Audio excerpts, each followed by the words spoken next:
अगर मैं आपसे कहूं कि सिर्फ डी देखकर आप बता सकते हैं कि द्विघात समीकरण के मूल कैसे होंगे, तो बताइए डी बराबर 25, तो द्विघात समीकरण के मूल क्या होंगे 5 सेकंड में। आप बिल्कुल सही वीडियो पर हैं। देखिए कैसे इसको हम 5 सेकंड में निकालते हैं, और साथ ही आज हम ढेर सारे प्रश्न सॉल्व करेंगे PYQ के, जो कि अलग अलग परीक्षाओं में आए हुए हैं। अब D इज इक्वल टू 25 है, तो यहाँ पे D की 3 कंडीशन अपने पास आती हैं। तीनों कंडीशन को आप ध्यान रखिएगा। D is greater than 1, D is equal to 0, D is less than 0। 3 condition आपके पास आती हैं।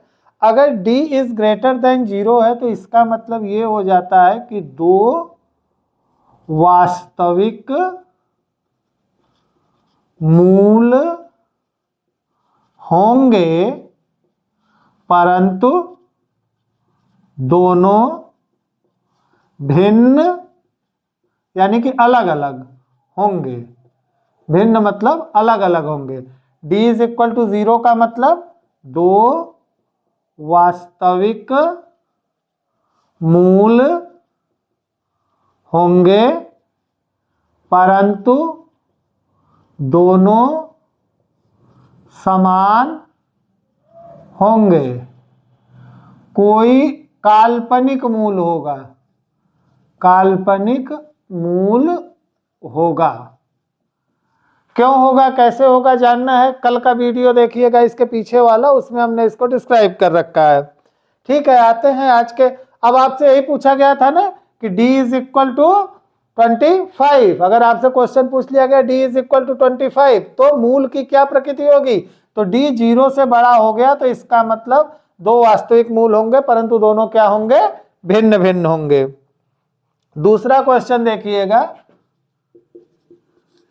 ax square plus bx plus c बराबर 0 के मूल समान होंगे। ये आया महत्वपूर्ण प्रश्न। इसके ऑप्शन लिखते हैं, जरा देखिए कौन कौन से ऑप्शन दिया है। B square minus 4ac greater than 0, B वाला ऑप्शन है B square minus 4ac equal to 0, और सी वाला ऑप्शन है B square minus 4ac less than 0, D वाला ऑप्शन है B square plus 4ac equal to 0। ध्यान दीजिए D में कॉमन मिस्टेक होती है, D में कॉमन मिस्टेक होती है, एक D में एक कॉमन मिस्टेक होती है साइन की, साइन की। इसको देखिएगा, D जो होता है वो यही होता है बी स्क्वायर माइनस 4ac। ध्यान दीजिएगा, D जो होता है बी स्क्वायर माइनस 4ac होता है, तो ये वाला ऑप्शन होने से रहा। अब यहां से अगर आप उठा लें तो D यही हो गया बी स्क्वायर माइनस 4ac, तो इसका मतलब इसके क्या होंगे, 2 वास्तविक मान होंगे, दोनों भिन्न होंगे। और अगर ये बराबर हो जाए तो ये वाली स्थिति बन जाएगी, और अगर ये काल्पनिक हो जाए तो ये वाली स्थिति बन जाएगी।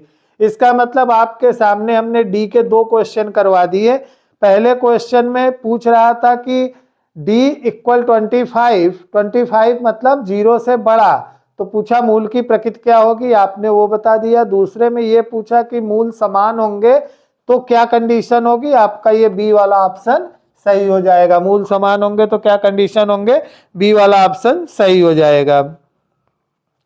अगला क्वेश्चन देखते हैं, इसी का तीसरा क्वेश्चन है।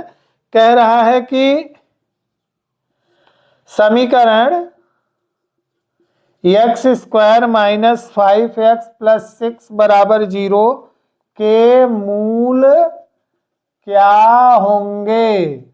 आपको इसका ट्रिक पता होता है कि आप जो है इसको फटाक से उठा के ऑप्शन चेकिंग में लगा दे, लेकिन ऑप्शन चेकिंग से भी आसान ट्रिक है, मैंने बता रखा है कि आउटर का गुणा कर लेंगे। 1 और 6 का गुणा हो गया, यहाँ पे टूट के आया 6 2 और 3 के रूप में टूट गया, 2 और 3 के रूप में टूट गया, तो ये बन गया x minus 2x minus 3x plus 6 is equal to 0, दोनों माइनस में आ गए, x minus 2 minus 3x minus 2 is equal to 0, तो x माइनस 3 और x minus 2 is equal to 0 implies x is equal to 2,3, यानी क्या रूट होंगे 2,3।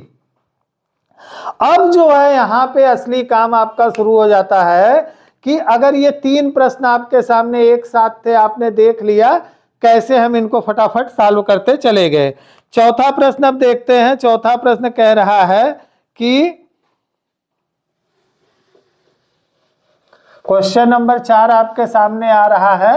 यहां पे आप देखिए हम लिख रखे हैं किस किस तरीके से प्रश्न आपके लिए आते हैं। तो डी से मूल की प्रकृति का प्रश्न आता है, बताया। 2 प्रश्न उस पे हमने किए मूल पे। अब एक प्रश्न मूलों के योगफल और गुणनफल के ऊपर करने चल रहा हूं, इसको ध्यान से देखिएगा। मूलों के योगफल और गुणनफल के ऊपर ये प्रश्न है। प्रश्न कह रहा है द्विघात समीकरण के मूलों का योग। प्रश्न नंबर 5 आपके सामने आ रहा है। कह रहा है मूलों का योग, मूलों का योगफल, मूलों का योगफल। मूलों का योगफल कितना दे रहा है? मूलों का योगफल 7 दे रहा है। और गुणनफल, गुणनफल कितना दे रहा है? 10 दे रहा है। कह रहा है द्विघात समीकरण बनाओ। आपको याद होना चाहिए द्विघात समीकरण क्या हो जाता है। द्विघात समीकरण बराबर x स्क्वायर माइनस मूलों का योग माइनस मूलों का योग इंटू x प्लस मूलों का गुणनफल, प्लस मूलों का गुणनफल, प्लस मूलों का गुणनफल। अब ये क्या बन गया?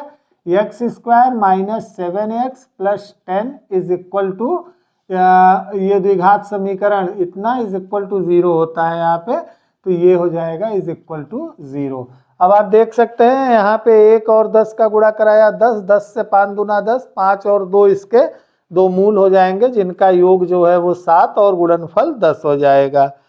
अगला क्वेश्चन अब आपके सामने एक आ रहा है कि x स्क्वायर पूछ लेता है कभी कभी क्वेश्चन, एक टाइप का डी के ऊपर का क्वेश्चन ये आ रहा है। क्वेश्चन पूछ रहा है कि 2x square plus 7x plus 3 is equal to 0 का विवर्तक, का विवर्तक, विवर्तक का मतलब क्या? Discriminant, discriminant, discriminant. विवर्तक का मतलब क्या? डिस्क्रिमिनेंट। अब आपको पता है d is equal to B square minus 4ac। CTET में हर साल d पे आधारित एक प्रश्न आता है, लेकिन d की गलती के कारण बच्चे इसे गलत कर देते हैं। तो अब ये प्रश्न गलत नहीं होगा, ध्यान से देखिएगा।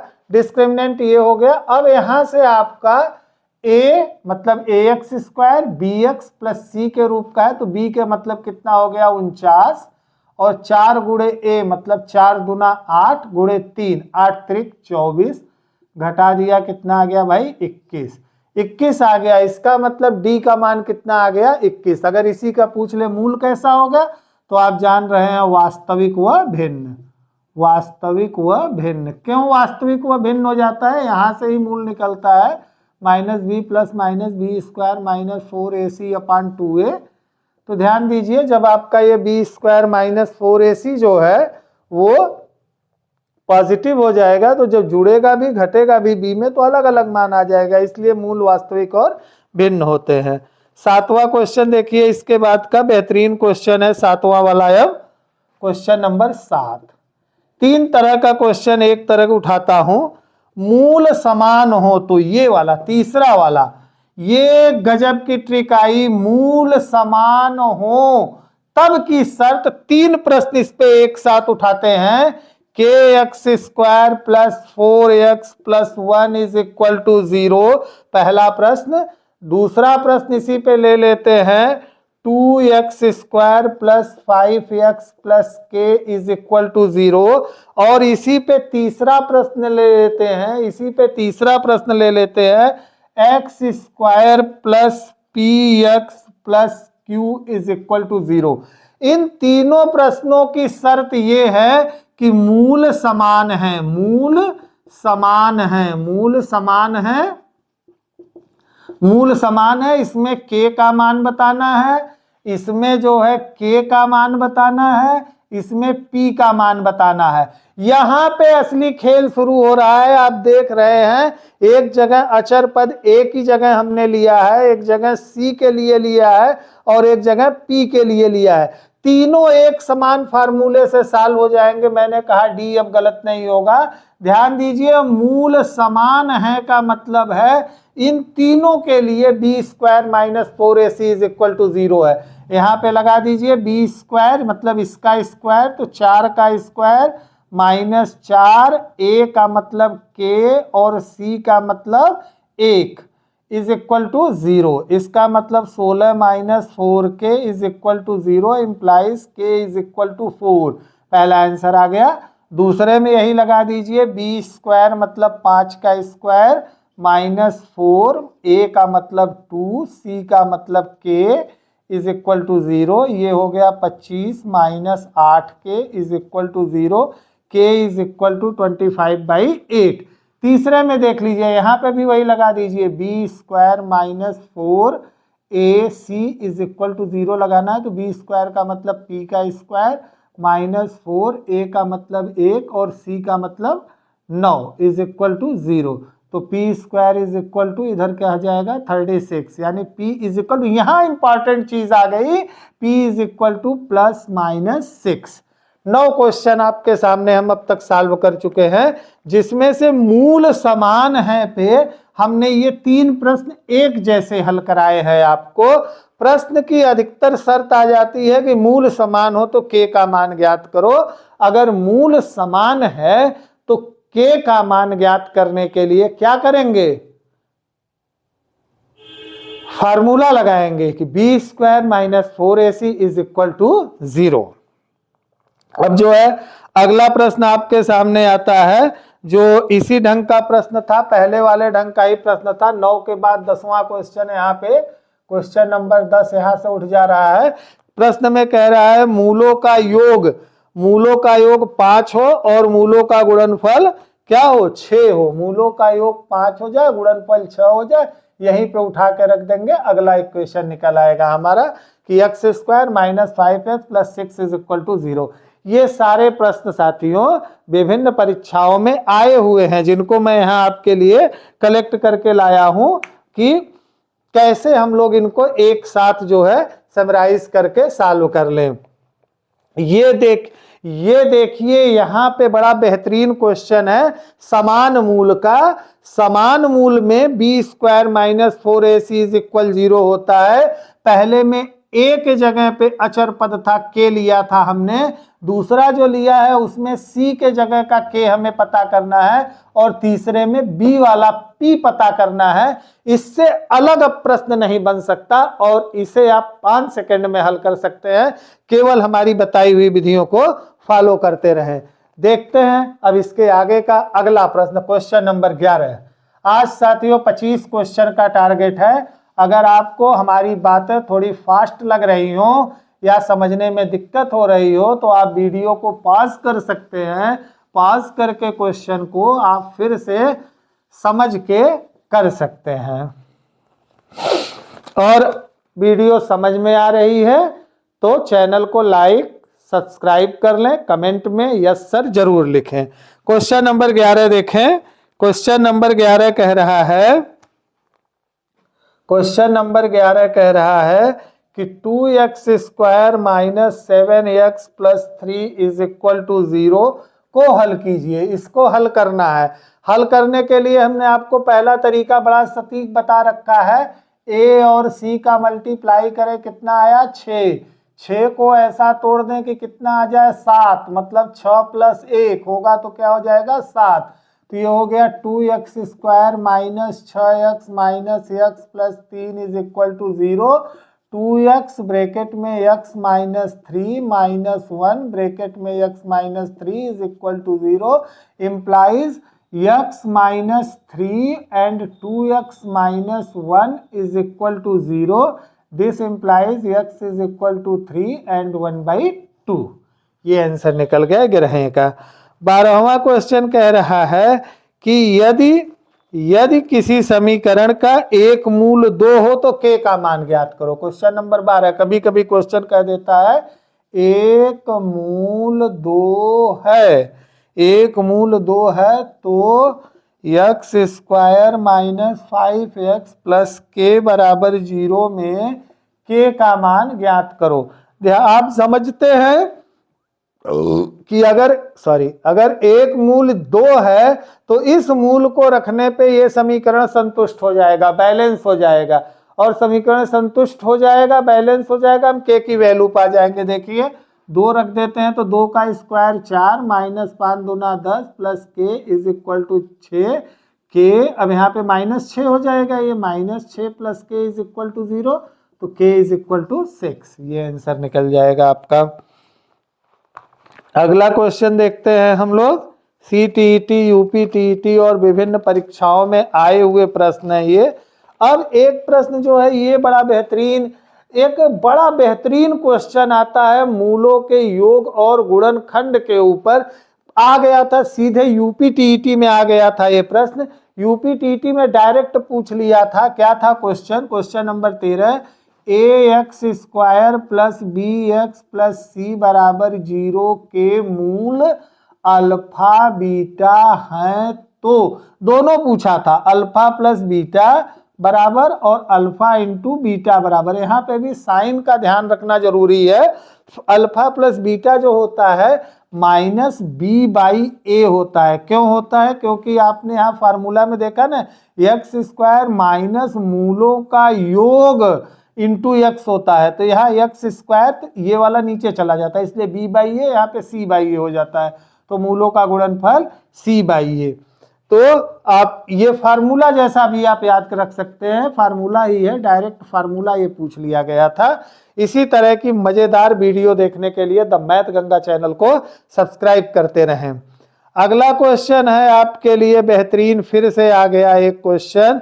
अब एक वर्बल क्वेश्चन आपके सामने आ रहा है। अब एक वर्बल क्वेश्चन आपके सामने मैं लेके आ रहा हूं, ध्यान दीजिएगा। हर एक ढंग पे 2-2 क्वेश्चन प्रैक्टिस के हम रख सकते हैं। तो इस ढंग से अब हम अगर अपने क्वेश्चंस को डबल कर लेते हैं तो हम पहुंच जाते हैं क्वेश्चन नंबर 23 के ऊपर। तो क्वेश्चन नंबर 23 जो है वो कह रहा है, क्वेश्चन नंबर 23 कह रहा है, क्या कह रहा है भाई, x square minus 4x plus 4 बराबर 0 के मूल। डायरेक्ट फार्मूला लगाइए, x square minus 2ab plus B का square is equal to 0, x minus 2 का whole square is equal to 0 implies x is equal to 2, दोनों मूल एक जैसे ही होंगे इसके। और अगर आपको देखना है तो यहाँ पे देख लीजिए, बी स्क्वायर माइनस 4ac 0 भी हो रहा होगा, 16 माइनस 4 गुणे 1 गुणे 4 बराबर 0। इसका मतलब दोनों मूल समान हो जाएंगे इसके। अगला एक क्वेश्चन वर्बल क्वेश्चन आ गया था, 24 नंबर का एक वर्बल क्वेश्चन आ गया था, जो कि ये कह रहा था कि एक आयत का क्षेत्रफल 48 वर्ग मीटर है। आयत का क्षेत्रफल 48 वर्ग मीटर है। लंबाई चौड़ाई से 2 अधिक है। लंबाई चौड़ाई से 2 मीटर अधिक है। लंबाई चौड़ाई से 2 मीटर अधिक है। लंबाई चौड़ाई से 2 मीटर अधिक है। तो समीकरण क्या बनेगा?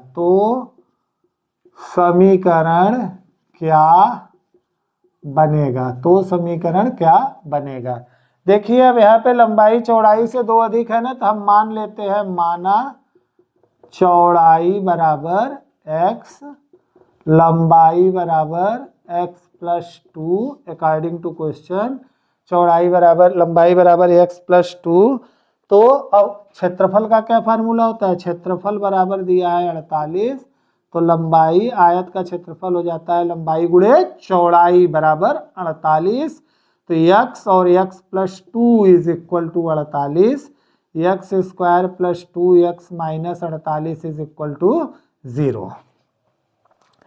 अब आज का आपके लिए लास्ट क्वेश्चन जो आप लोगों के लिए छोड़ दूंगा, जिसे आप लोग सॉल्व करके कमेंट में उत्तर करेंगे, नहीं तो मैं अपनी अगली PYQ में इसको आपके लिए लेके आऊंगा।